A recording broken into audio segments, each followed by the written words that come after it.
Meus irmãos, tinha ficado acertado que nós faríamos a mensagem domingo sim e outro não, revezando com o presbítero Wellington nos domingos de manhã, mas enquanto fosse feito no sistema de culto com pregação. Então, como estamos voltando à nossa escola dominical, hoje o presbítero Wellington já dará a lição e nós vamos continuar falando sobre a primeira carta de João, mas de uma maneira mais resumida.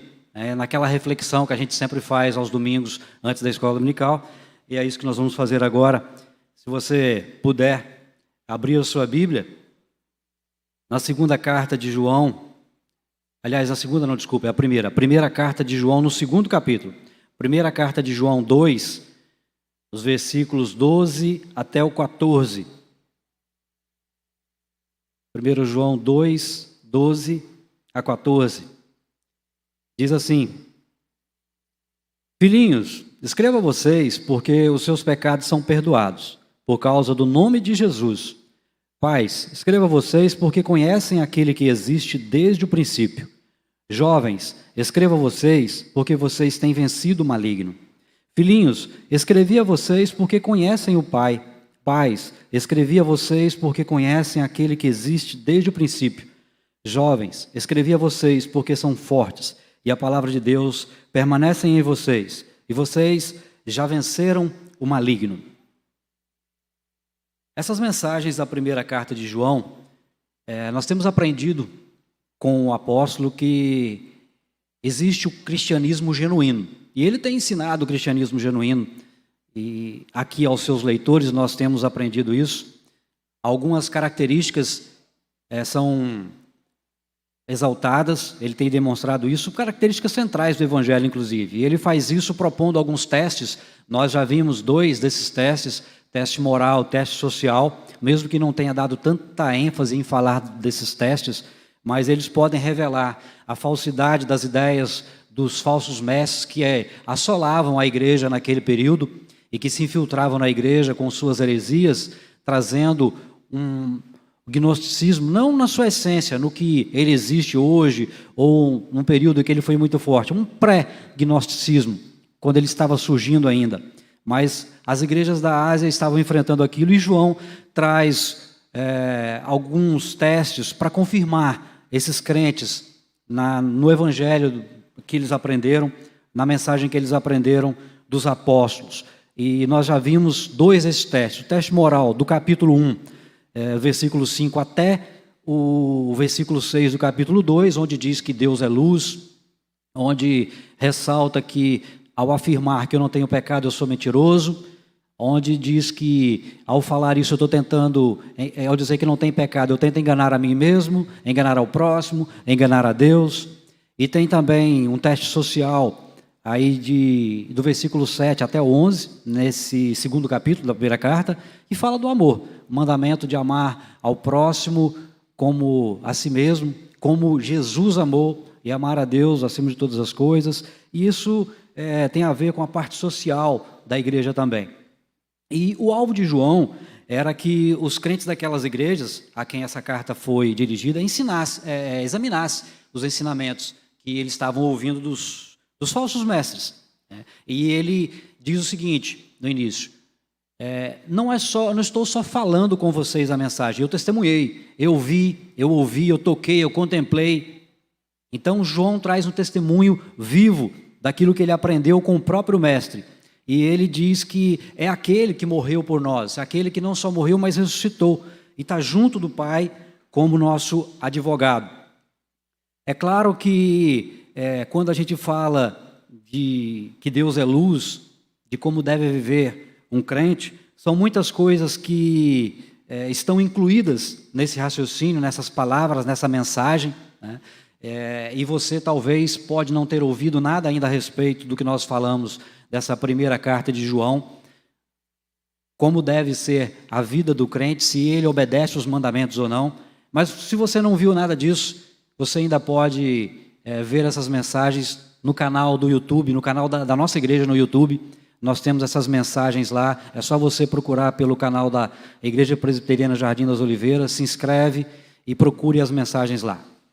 Mas preocupado com o fato de que os crentes poderiam até desanimar com as palavras de exortação que ele fez, João, ele agora dá uma pausa. Ele dá uma pausa nessas exortações e traz uma palavra de conforto, uma palavra de encorajamento para os crentes. Ele vai trazer algumas coisas que servem de ânimo para nós. Mas antes de chegar até a mensagem principal desse texto, eu queria compartilhar com os irmãos um conhecimento também que eu obtive, lendo e ouvindo a respeito desse texto. Quando nós ouvimos falar aqui em palavras como pais, filhinhos, jovens, escrevo, escrevi, então são conjugações verbais, são tratos, são palavras que João usa, e muita gente defende, tem os seus comentaristas têm os seus conceitos, os estudiosos defendem as suas ideias. Muitos dizem que filhinhos, jovens e pais têm a ver com a idade, criança, os mais jovens, os mais velhos ou adultos. Outros têm a ver com a idade na fé, aqueles que estão começando, aqueles que já trilharam um certo caminho, mas ainda não possuem maturidade suficiente, e aqueles que já estão maduros na fé. Mas há muitas coisas que, dentro desse contexto, não traz uma certeza absoluta do que João realmente está dizendo. Se é com relação à idade, se é com relação à experiência. Inclusive, no grego, há um termo usado nesses versículos para a idade e para a experiência. Ele primeiro fala da idade, depois fala da experiência. Mas, até lendo comentários do reverendo Hernandes Dias Lopes, ele diz que essas duas explicações, interpretações, elas trazem algumas dificuldades. Então, eu não quero ficar aqui gastando tempo para a gente ficar explicando conjugação verbal, de como foi escrito, do grego, para a gente passar para aquilo que é mais importante, porque todas as verdades descritas, elas se aplicam aos crentes de todas as idades. E eu gostei dessa palavra quando Augusto Nicodemos, também nos seus comentários, ele diz que é uma confirmação. Quando ele diz que escrevi, ele está confirmando aquilo que já escreveu. E quando trata de filhinhos, de jovens, de adultos, não importa a idade, se é com maturidade ou não, são mensagens que servem para todos nós, servem para toda a igreja. E existe uma quantidade de vezes que ele escreveu essas palavras, mas realmente eu gostaria de dar um passo adiante, porque isso tudo é especulação, não é necessário a gente ficar aqui discutindo questões assim, mas trazendo para o lado prático, falando do encorajamento que João traz com essa mensagem, eu queria destacar 3 pontos principais aqui. Primeiro, ele quando diz, filhinho, escrevo a vocês porque os seus pecados são perdoados por causa do nome de Jesus. Aqueles que creem no nome de Jesus estão limpos. Seus pecados foram perdoados. Escrevo a vocês por quê? Porque os seus pecados foram perdoados. Mas perdoados por causa do nome de Jesus. Não é por mérito nosso, não é por conhecimento esotérico. Nós alcançamos isso por obra redentora de Cristo, na cruz do Calvário. Não é porque merecemos ou por aquilo que fizemos, não é por nada disso, porque eu sou bonzinho, foi por misericórdia do Senhor. Ele está se referindo, quando usa, por causa do nome de Jesus, ao fato de que não é o conhecimento secreto que os gnósticos daquela época atribuíam, que a pessoa se libertava e chegava até a Deus, porque para eles, para chegar até a Deus, ela tinha que adquirir um conhecimento secreto. Ele ia deixar esse corpo e ia voltar para Deus. Mas, na verdade, não há conhecimento esotérico nem secreto, não há magia disponível. Há iluminados. E ele não está atribuindo isso a nada disso. Eu gosto muito daquela canção do Carlinhos Félix que diz, reconheço que posso errar, mas eu sei que existe um perdão. Mas é por causa do sangue que foi derramado, por causa do seu grande amor. E é assim que nós devemos lembrar sempre, de que a única coisa que justifica o nosso pecado é o sangue de Cristo na cruz. Não é nada, o perdão dos nossos pecados, é o sangue de Cristo, não é nada daquilo que eu fiz ou eu possa fazer. eu fico às vezes me perguntando e às vezes olhando para as coisas que acontecem à nossa volta, quando a gente fica perguntando e vê as pessoas, por que aconteceu isso? Então há muitos porquês na vida, e o porquê da salvação e o porquê do perdão de pecado é único e exclusivamente por causa do nome de Jesus Cristo, por causa da obra que Ele fez. O apóstolo Pedro diz que Jesus não cometeu pecado algum, nem qualquer engano foi encontrado à sua boca. E ainda acrescentou que Cristo foi sacrificado uma única vez por nossos pecados, o justo pelos injustos, com o propósito de nos conduzir a Deus. Não há nada em mim ou em você que justifique o perdão dos pecados. Jesus é o motivo do perdão. É Ele fez justiça. Ele é a propiciação pelos nossos pecados. É o Cordeiro Santo que nos trouxe a paz, que tira os pecados do mundo. Em segundo lugar, o cristão tem o verdadeiro conhecimento de Deus. Pais, escrevo a vocês porque vocês conhecem aquele que existe desde o princípio. Filhinhos, escrevi a vocês porque conhecem o Pai. Pais, escrevi a vocês porque conhecem aquele que existe desde o princípio. Os falsos mestres pensavam que o conhecimento verdadeiro de Deus estava com eles. Eles tinham um conhecimento especial, secreto. Eles se vangloriavam disso. Mas João escreve àqueles crentes para dizer a eles, para mostrar a eles que o verdadeiro conhecimento de Deus não é um privilégio dos gnósticos, mas é um privilégio dos crentes. Este conhecimento, como eu já referi, não é mágico, teórico, esotérico, é profundo. Trata-se de um conhecimento experimental, relacional.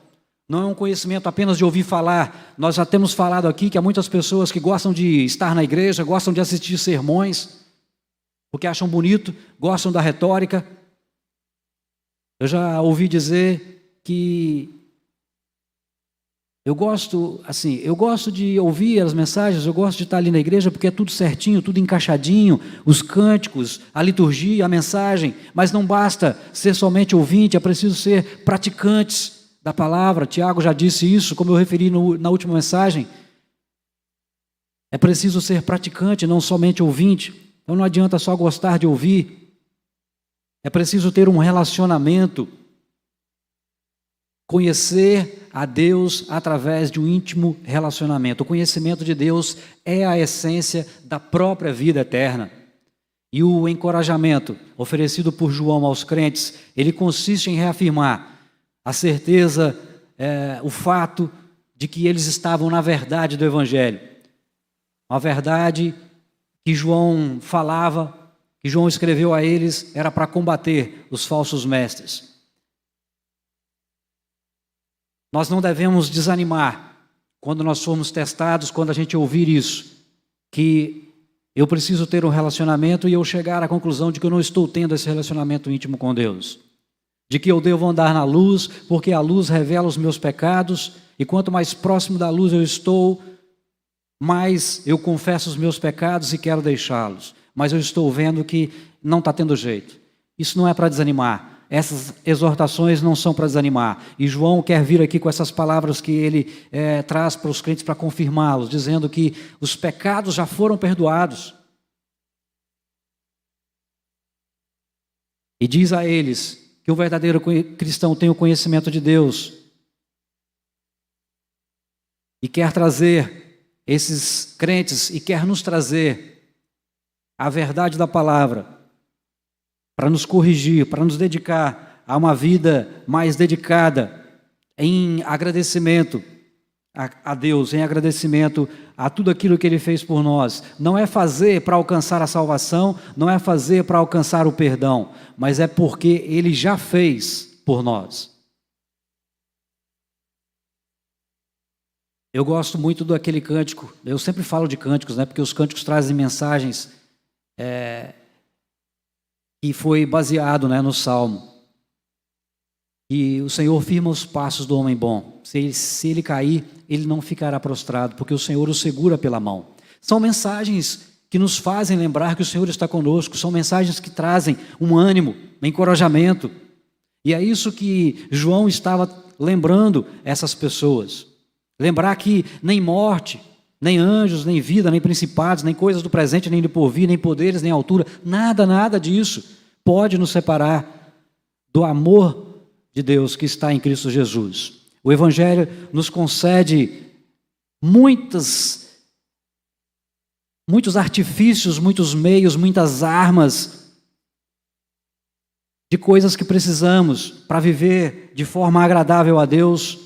Ele nos traz o perdão, a certeza do perdão, a certeza da vida eterna. Ele nos traz conhecimento, Ele nos traz mensagens dia a dia, dizendo como nós devemos andar, porque tem mensagens, tem lições para todas as áreas da nossa vida, para crianças, para jovens, para adultos, para o casamento, para a vida secular, de como devemos viver em comunhão, em amor, dando, sem pedir em troca. As Sagradas Escrituras nos recomendam uma série de coisas, e elas nos fornecem também o suficiente para que nas mais diversas instruções nós tenhamos instrução para o dia a dia. Efésios 6 diz assim: vista-se com toda a armadura de Deus, para poderem ficar firmes contra as ciladas do diabo. Peguem toda a armadura de Deus, para que vocês possam resistir no dia mau, e depois de terem vencido tudo, permanecer inabaláveis. Portanto, fiquem firmes, cingindo-se com a verdade e vestindo a couraça da justiça.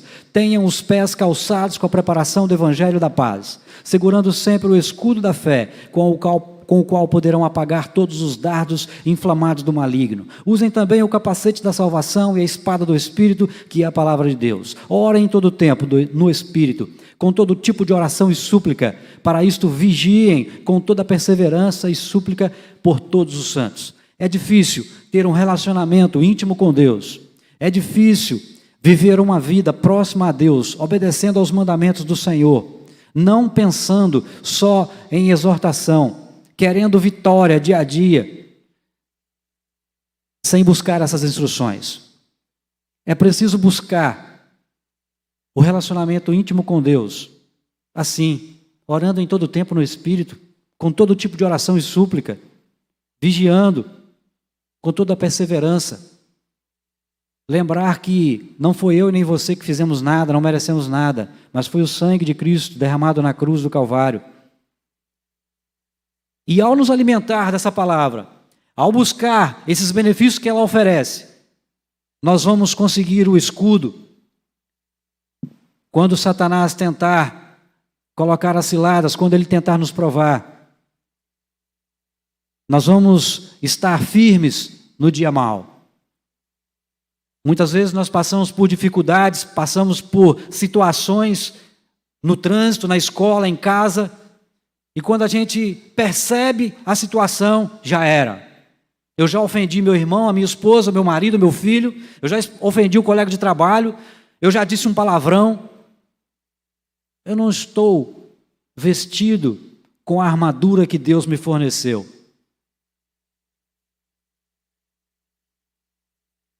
Ele não está cobrando nada por isso. Você não tem que pagar. Você não tem que comprar uma vassoura de R$1.000, um saquinho de sal por 500, não é nada disso. Está na Escritura. Em ler, em orar, em vigiar, em inteira comunhão com os irmãos. Terceiro lugar, o cristão tem a força vitoriosa para lutar contra o maligno. Jovens, escrevo a vocês porque vocês têm vencido o maligno. Jovens, escrevi a vocês porque são fortes, a palavra de Deus permanece em vocês e vocês já venceram o maligno. São fortes não por causa da força física, por causa da audácia, mas são fortes por causa dessa palavra. É a palavra de Deus que permanece em nós, que permanece em todos. Tem vencido o maligno, não confiados na força, mas pelo poder da palavra que permanece. Fortes para resistir às investidas dos falsos mestres, como naquela época. Fortes para resistir às heresias que andam à nossa volta hoje. É importante ressaltar que João fala que já venceram, já venceram. Ele não está desafiando a igreja para uma luta, um engajamento, para que talvez possam obter uma suposta vitória. Ele fala no pretérito: tendes vencido o maligno. Mas como é que isso aconteceu? Como é que foi essa vitória? Como é que esses jovens são participantes na vitória que Jesus conseguiu? Porque nós somos adotados como filhos, nós somos co-herdeiros. A vitória já é um fato consumado. Um dos maiores encorajamentos que nós podemos receber em tempo de desânimo é rever aqueles pontos básicos e fundamentais da nossa posição. Quando nós nos lembramos que conhecemos a Deus, que os nossos pecados foram perdoados, que nós estávamos perdidos, que nós vencemos o maligno, que a palavra de Deus está em nós. Irmãos, para finalizar, eu acredito que todos gostam de ouvir mensagens que marcam, que fazem a gente lembrar, sair depois, durante o dia, lembrar daquilo que foi falado à noite, comentar no outro dia, na semana. Muitos dizem: a mensagem falou comigo. Nós gostamos da mensagem porque teve chicotada, né, Debaldo? O irmão Debaldo estava lembrando esses dias que o pastor está dando uma chicotada. Pastor, vai mais devagar, pastor. Irmãos, mas nós realmente precisamos ser confrontados com a palavra do Senhor. A verdade às vezes pode doer, machucar. A verdade precisa ser falada, nós precisamos ser confrontados com a verdade. Nós conhecemos aquilo que temos ouvido, que temos lido, mas será que eu conheço mesmo a Deus? Se eu não conheço, eu preciso conhecer. Porque se eu conheço, eu obedeço. Eu sigo os seus mandamentos. Ou será que não sigo? Nisto consiste o amor de Deus, em que pratiquemos os seus mandamentos, e os seus mandamentos não são penosos. Não são penosos. Paulo diz que ele foi chamado para pregar todos os desígnios de Deus. E em todos os desígnios há exortação à vida de santidade. Mas há também consolo, há conforto naquilo que Cristo fez por nós. É exatamente isso que João ele está fazendo aos crentes nesse momento, explicando aqui essa carta. Ele dá uma pausa nas exortações, depois de passar pelos testes, como já foi referenciado. E a Bíblia está cheia de mensagens que nos lembram que a vida do crente, a vida cristã, ela é feita de confiança, de esperança, ela é feita de fé, de certeza. 1 João 5,13, essas coisas escrevi a vocês que creem no nome do Filho de Deus, para que saibam que têm a vida eterna. João traz encorajamento ao povo, porque esse povo é um povo de propriedade exclusiva de Deus. Povo que foi ligado a Deus, não por pensamento esotérico, secreto, porque acendeu uma vela perfumada, uma vela cheirosa, porque ficou sentado numa posição ali que dá uma ligação melhor com Deus, porque os astros nessa semana estão cruzando esse com aquele, esse está na casa não sei de quem. Não tem nada a ver com isso, sua vida não é regida por isso. E você não se ligou a Deus ou foi religado a Deus por nada disso, por nada desse conhecimento esotérico. Você pode até gostar de astrologia, astronomia, astrofísica, seja lá o que for. Você pode até gostar de ficar um momento a sós, sozinho, meditando, seja numa posição de yoga, seja lá do que for. Mas não é isso que te liga a Deus. Aqueles braços abertos na cruz sempre teve um significado de ter uma mão ligando o pecador a Deus. O sangue derramado ali na cruz do Calvário. Isso sim é o que nos liga a Deus. Amor. Foi por amor que ele fez isso. Amor por mim e por você. Quando João fala de força, de vitória, eu me lembro muito de uma desculpa que todos nós usamos para se justificar, para justificar o pecado. Nós cometemos, né? A carne é fraca. É assim que muitos falam, é assim que nós falamos, a carne é fraca. Assistindo a uma mensagem do reverendo Jorge Canelhas, né, que o Wellington conhece bem, um ícone da história da igreja presbiteriana, ele diz que um certo diácono, numa igreja no interior de Minas Gerais, assediou uma moça num piquenique. Foram um piquenique numa fazenda, apesar de ser um morro, mas era bonito, aí foram para lá. E apesar disso, apesar de ser um piquenique de igreja, o diácono assediou a moça. E ele foi chamado no conselho, e o pastor perguntou: irmão, o que é isso que você fez? E ele respondeu: reverendo, o senhor sabe como é, a carne é fraca. E o pastor, de uma maneira sábia, mas até engraçada, disse para ele: meu querido, eu nunca vi carne fraca correr atrás de mulher morro acima. Nunca vi. E nesse sentido, irmãos, de carne fraca, na verdade, é o que está no nosso coração, é o desejo do nosso coração, que é a carne fraca. E carne fraca não tem força para ficar subindo em morro atrás de ninguém, para correr atrás de mulher. O nosso Deus é misericordioso e, além das exortações, Ele nos dá mensagens de ânimo, de esperança, de conforto. Tenho-vos dito para que em mim tenhais paz. No mundo tereis aflições, mas tende bom ânimo. Eu venci o mundo. O choro pode durar uma noite, a alegria vem pela manhã. Do Senhor vem a salvação dos justos. Ele é a sua fortaleza na hora da adversidade. Não fui eu quem ordenei a você, seja forte e corajoso. Não se apavore, não desanime, pois o Senhor, seu Deus, está com você por onde você andar. Espera pelo Senhor, tem bom ânimo, fortifique-se o teu coração. Espera, pois, pelo Senhor. Lance os seus cuidados sobre o Senhor e Ele o susterá. Jamais permitirá que o justo seja abalado. O Senhor é a minha luz, a minha salvação. De quem terei temor? O Senhor é o meu forte refúgio. De quem temerei medo? Poderia ficar aqui por muito tempo, citando versículos que nos trazem mensagem de conforto, de esperança, mas isso não é o suficiente, irmãos. Eu sei que tem muita gente que vai nas igrejas procurando mensagem de vitória. Eu quero uma mensagem positiva, uma mensagem de vitória. Mas eu vou finalizar então com a mensagem de vitória, que está em Romanos 8. Agora, pois, já nenhuma condenação há para os que estão em Cristo Jesus, porque a lei do Espírito da vida em Cristo Jesus livrou você e eu da lei do pecado e da morte. O próprio Espírito confirma ao nosso espírito que somos filhos de Deus.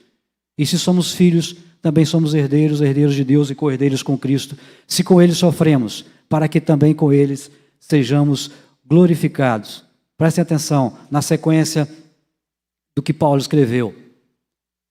Para mim, tenho por certo que os sofrimentos do tempo presente não podem ser comparados com a glória a ser revelada em nós. Porque na esperança fomos salvos. Ora, a esperança que se vê não é esperança, pois quem espera o que está vendo? Mas se esperamos o que não vemos, com paciência o aguardamos. E já mais embaixo, quem intentará acusação contra os eleitos de Deus? É Deus quem os justifica. Quem os condenará? É Cristo quem morreu, ou melhor, quem ressuscitou, o qual está à direita de Deus e também intercede por nós. Como está escrito: por amor de ti, somos entregues à morte continuamente, fomos considerados como ovelhas para o matadouro. Em todas essas coisas, porém, somos mais que vencedores, por meio daquele que nos amou. Aí está a vitória. Nós somos livres do pecado. Nós estávamos perdidos, mas Ele nos deu a vitória em Cristo Jesus. Nada nos vai separar do amor de Cristo. Nem tribulação, angústia, perseguição, fome, nudez, perigo, espada, nada disso poderá nos separar. Que Deus nos abençoe e nos faça caminhar nesse caminho, lembrando que, apesar das exortações, Ele nos traz essas mensagens de esperança, de conforto, que nos dá a certeza da vida eterna em Cristo Jesus. Amém. Baixe sua cabeça, nós vamos orar. Senhor Jesus, muito obrigado por Tua palavra, muito obrigado porque é o Senhor quem venceu por nós e contigo nós somos mais que vencedores. Nós temos dificuldades, passamos por dificuldades, enfrentamos dia a dia, mas quando nós dissemos que a carne é fraca, nós sabemos que é o desejo que há no nosso coração, o desejo de pecar, de desagradar ao Senhor. Cada dia nos encoraja, nos fortaleça a seguir os seus mandamentos que não são penosos, Nos ajuda a andar em comunhão contigo, com os irmãos, até o dia que haveremos de estar todos juntos, quando abrir as portas da mansão celestial. Nós oramos agradecidos por tua palavra, Senhor, em nome santo de Jesus. Amém. Nós vamos passar a nossa escola dominical.